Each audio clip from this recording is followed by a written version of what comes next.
આપણી રામ પ્યારી પંચર છે તો હવે આપણે છે ને મમ્મીની ગાડી લઈ જવી પડશે. પપ્પા પાસે ગાડીની ચાવી માંગી હતી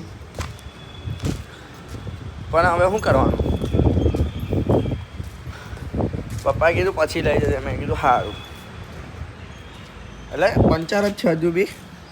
આવી બની છે આજે. હમણાં આવીને તરત મારે પંચર કરાવવા જવું પડશે. અને ધવલ સર મને આજે બોલવાના જ છે ક્લાસમાં.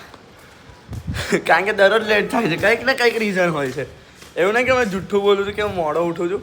કંઈક ને કંઈક રીઝન હોય છે. તો મળીએ તારે આગળ. ચાલો.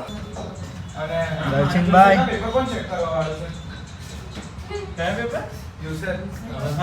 ગાઈઝ આપણે છૂટી ગયા હતા ટ્યુશનથી.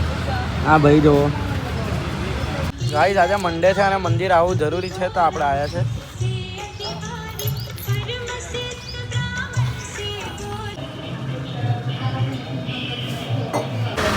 રામ પ્યારીને હરખી કરાવવા આવ્યા છે. તો ગાઈઝ આપણે આ ટોસ્ટ છે ને એ મારા ભાઈને ખવડાવીએ છે. તો આ દીદી છે ને અમારે ખવડાવવા નહીં દેતા. તો ભાઈ પ્રેમથી ખવડાવો તો ખવડાવી લો. અમારી પાસે પ્રેમ નથી તો અમે ખવડાવીએ છીએ. તો ગાઈઝ થોડું શૂટ નથી કરી શક્યો. જોબ પર આવી ગયો હતો. પછી ઘરેથી થોડા ફોન આવ્યા હતા અને પછી થોડું પર્સનલ કામ હતું એટલે ફોન પર જ હતો કન્ટિન્યુઅસ. બેટરી બી ઓછી છે. હવે આપણે છે ને ઘરે જઈશું તારે બતાવીએ. અત્યારે તો જોબ 11:30 આપણી શિફ્ટ પતી ગઈ પણ કેવું લોગિન પતવું જોઈએ બ્રેકવાળું. તો હવે પતાવીએ. ચાલો તારે મળીએ. આપણા ભાઈબંધોએ રિયુનિયન કરી નાખ્યું છે. એક ભાઈબંધ હમણાં આવશે કોલ પર. જો આ રહ્યા ભાઈબંધો. તો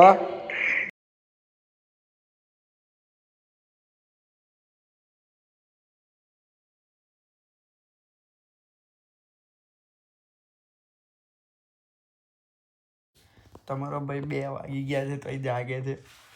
આજે તો પપ્પા જોડે બહાર ઊંઘવાનું છે તો મને થોડી ફાટે છે એટલે મેં અહીંયા જ બ્લોગ એન્ડ કરું છું.